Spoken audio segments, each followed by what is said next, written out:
मला असं वाटतं की म्हणजे आता त्यांची जी भाषा आणि त्यांचे जे शब्द आहेत ते पाहिल्यानंतर आता माझं ठाम मत झालेलं आहे की उद्धवजींच्या डोक्यावर परिणाम झाला आहे। सर, गेल्या काही दिवसात गुन्हेगारीच्या घटना मोठ्या प्रमाणात वाढलेल्या आहेत, गोळीबाराच्या तक्रार होत आहेत। आजही भाजपचे एक नगरसेवक होते चाळीसगावचे, त्यांचा आज मृत्यू झालेला आहे, माजी नगरसेवक। असं आहे की ज्या काही घटना घडलेल्या आहेत या व्यक्तिगत वैमनस्यातनं घडलेल्या घटना आहेत। त्या घटना गंभीरच आहेत, त्याची गंभीरता मी नाकारत नाही, पण व्यक्तिगत वैमनस्यातनं घडलेल्या या घटना आहेत।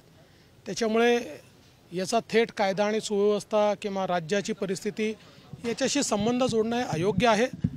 प्रत्येक ज्या काही 2-3 घटना आहेत त्याच्या पाठीमागे काही वैयक्तिक कारणं आहेत, त्यांचे वैयक्तिक एकमेकाशी हेवेदावे आहेत, त्यांचे काही भांडणं आहेत, त्यांचे काही व्यवहार आहेत आणि त्यामुळे त्याही बाबतीत आम्ही जी काही कारवाई करायची आहे ती कडक कारवाई करतो। घोसाळकर प्रकरणामध्ये एका पक्षाचा महिला किंवा पुरुष प्रवक्त्याचा हात आहे, याची निष्पक्ष चौकशी करावी अशी मागणी विजय वडेट्टीवार यांनी केली। विजय वडेट्टीवारांना तसं काही फार माहिती नसतं, ते अशा काहीतरी सनसनाटी गोष्टी बोलत असतात।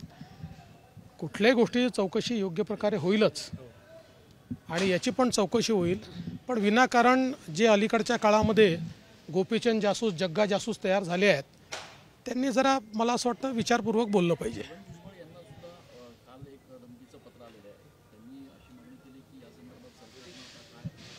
असं आहे की छगन भुजबळजी यांना आम्ही सिक्युरिटी दिलेली आहे। मध्यंतरीच्या काळामध्ये त्यांना ज्या धमक्या आलेल्या आहेत त्यानुसार त्यांच्या सिक्युरिटीचा रिव्ह्यू घेण्याचे आदेश देखील आपण दिलेले आहेत।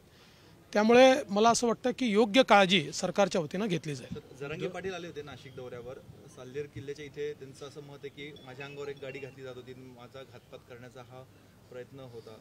मला याची कल्पना नाही, पण असं काही असेल तर जरूर त्याची चौकशी करू आम्ही। सरकार जर गुंडांच्या मागे उभं राहिलं तर राज्यामध्ये खून खराबी वाढतील अशा प्रकारचं विधान उद्धव ठाकरेंनी केलं। बघा, पहिल्यांदा तर मला असं वाटतं की म्हणजे आता त्यांची जी भाषा आणि त्यांचे जे शब्द आहेत ते पाहिल्यानंतर आता माझं ठाम मत झालेलं आहे की उद्धवजींच्या डोक्यावर परिणाम झाला आहे।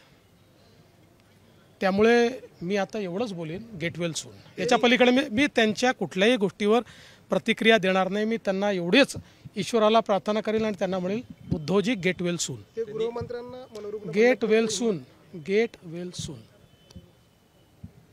थँक्यू। देश विदेशातील प्रत्येक घडामोडींचे लाईव्ह अपडेट मिळवण्यासाठी आता साम टीव्हीच्या सर्व सोशल मीडिया प्लॅटफॉर्मला लाईक, फॉलो आणि सबस्क्राईब करा। तसंच सर्व नोटिफिकेशनसाठी बेल आयकॉन प्रेस करायला विसरू नका।